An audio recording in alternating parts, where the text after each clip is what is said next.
Assalamualaikum warahmatullahi wabarakatuh. Apa kabar anak-anak semua? Semoga dalam keadaan sehat dan selalu dalam lindungan Allah Subhanahu wa taala. Anak-anakku sekalian, meskipun kita berada di dalam rumah, jangan lupa untuk selalu patuhi protokol kesehatan. Yang pertama, selalu cuci tangan menggunakan sabun. Yang kedua, untuk selalu menggunakan masker ketika bepergian. Yang ketiga, untuk selalu menjaga kebersihan. Nah, melalui usaha-usaha tersebut, kita berharap semoga kita semua terhindar dari yang namanya COVID-19. Amin. Anak-anakku sekalian, sudah siapkah untuk belajar? Pada hari ini, kita akan belajar mengenai perilaku terpuji. Apa itu? Yaitu kita akan belajar tentang satu yang namanya perilaku jujur. Dua, kita akan belajar tentang sifat amanah. Yang ketiga, kita akan belajar tentang istiqomah. Tujuan pembelajaran yang ingin kita capai yaitu yang pertama, siswa dapat menjelaskan makna jujur sesuai dengan Quran Surat Al-Baqarah ayat 42 dan hadis yang terkait. Kemudian yang kedua, siswa dapat menampilkan perilaku jujur sebagai implementasi dari pemahaman Quran Surat Al-Baqarah ayat 42 dan hadis yang terkait. Yang ketiga, siswa dapat menjelaskan makna amanah sebagai implementasi dari Quran Surat Al-Anfal ayat 27 dan hadis yang terkait. Yang keempat, siswa dapat menampilkan perilaku amanah sebagai implementasi dari Quran Surat Al-Anfal ayat 27 dan hadis yang terkait. Yang kelima, siswa dapat menjelaskan makna istiqomah sebagai implementasi dari pemahaman Quran Surat Al-Ahqaf ayat 13 dan hadis yang terkait.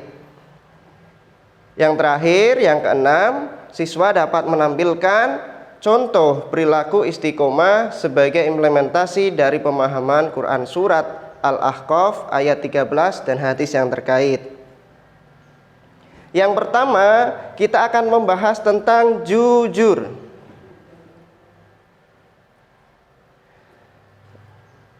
Berbicara tentang kejujuran, berani jujur itu hebat.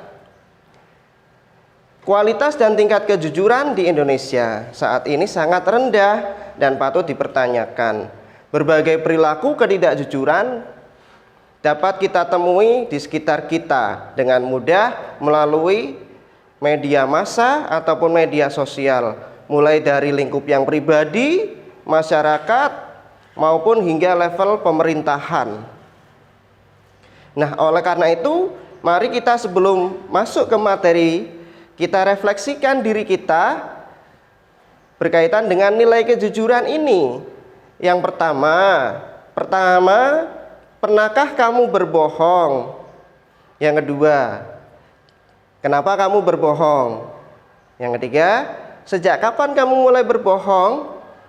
Yang keempat, siapa yang pertama kali mengajari kamu berbohong? Kemudian, pernahkah kamu mencontek?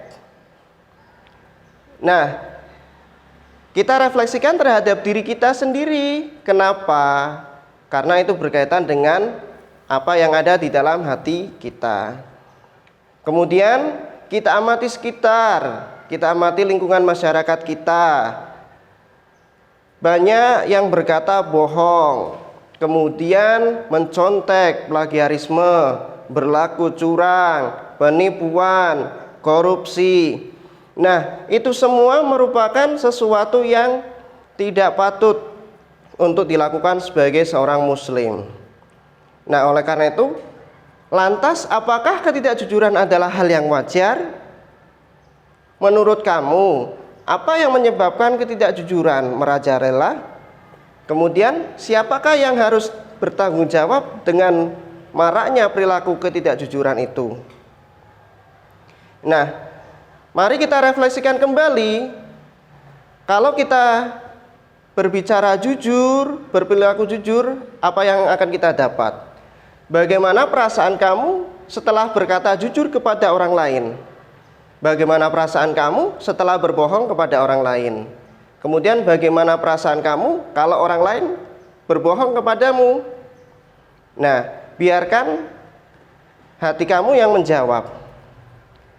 Nah, oleh karena itu betapa pentingnya dalil kejujuran, sebagaimana di dalam sabda Nabi yang berbunyi, at-tajiru as-saduku al-amin ma'an nabiyyin wasyidikin wasyuhada, rawahut Tirmidzi. Seseorang pebisnis yang jujur lagi dapat dipercaya, dia akan dikumpulkan bersama para nabi, siddiqin, dan syuhada. Hadis riwayat Tirmidzi. Nah, di hadis yang lain, An Abdillah ibni Mas'ud anin Nabi sallallahu alaihi wasallam qala, inna sidqa yahdi ilal bir wa innal birra yahdi ilal jannah, rawahul Bukhari. Artinya, dari Abdullah bin Mas'ud, Rasulullah sallallahu alaihi wasallam bersabda, sesungguhnya jujur itu membawa kepada kebaikan, dan kebaikan itu membawa surga. Hadis riwayat Bukhari. Nah, di dalam Al-Qur'anul Karim, Allah Subhanahu wa taala berfirman, "Wala talbisul haqqo bil batil wa taktumul haqqo wa antum ta'lamun." Artinya, dan janganlah kamu campur adukan antara kebenaran dengan kebatilan, dan janganlah kamu sembunyikan kebenaran sedangkan kamu mengetahuinya. Surat Al-Baqarah ayat 42.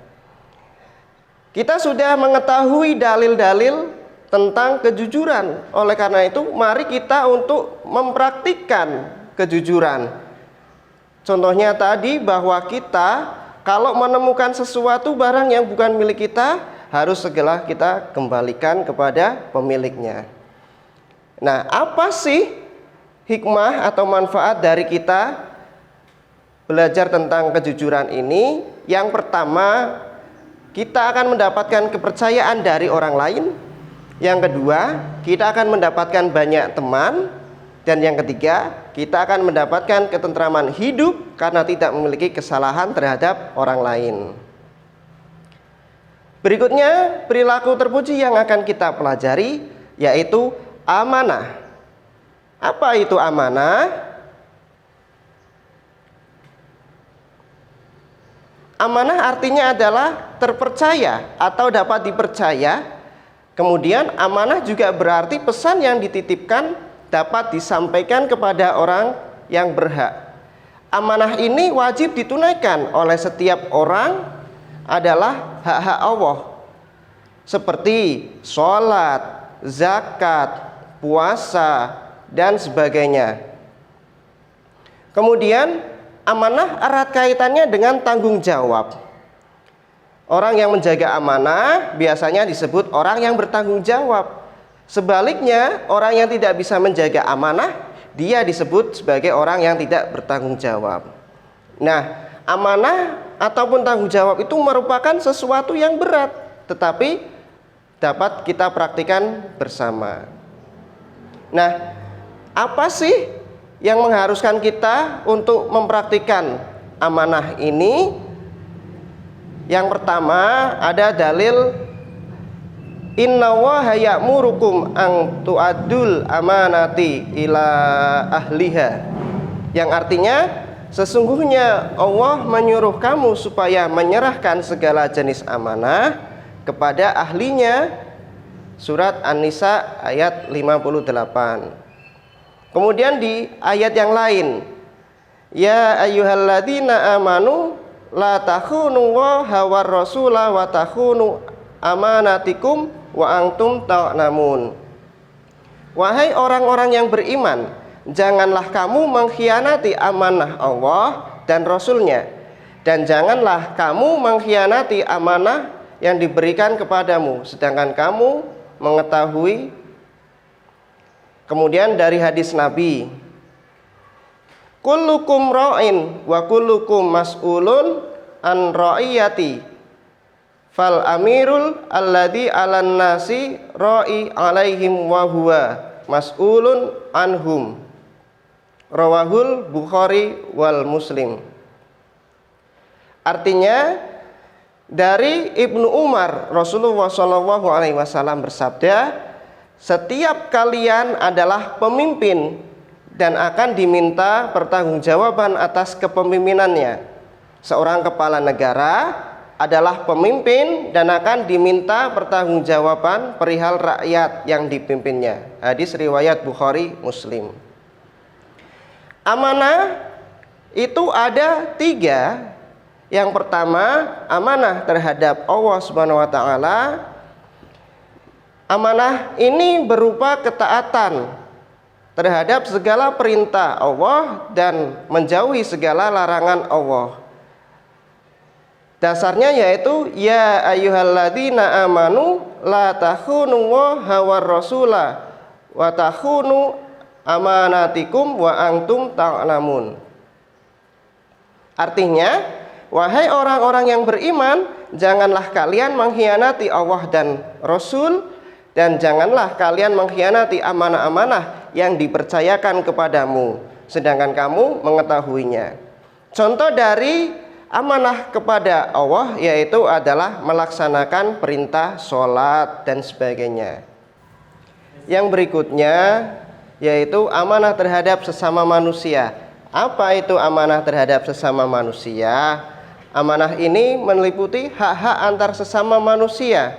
Misalnya, ketika dititipi pesan atau barang, maka kita harus menyampaikannya kepada yang berhak.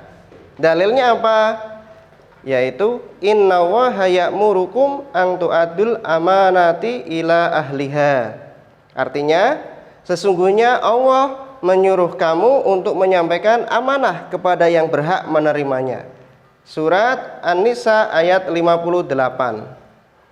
Contoh dari amanah terhadap sesama manusia yaitu apabila dititipi barang ataupun uang, maka kita sampaikan kepada yang berhak.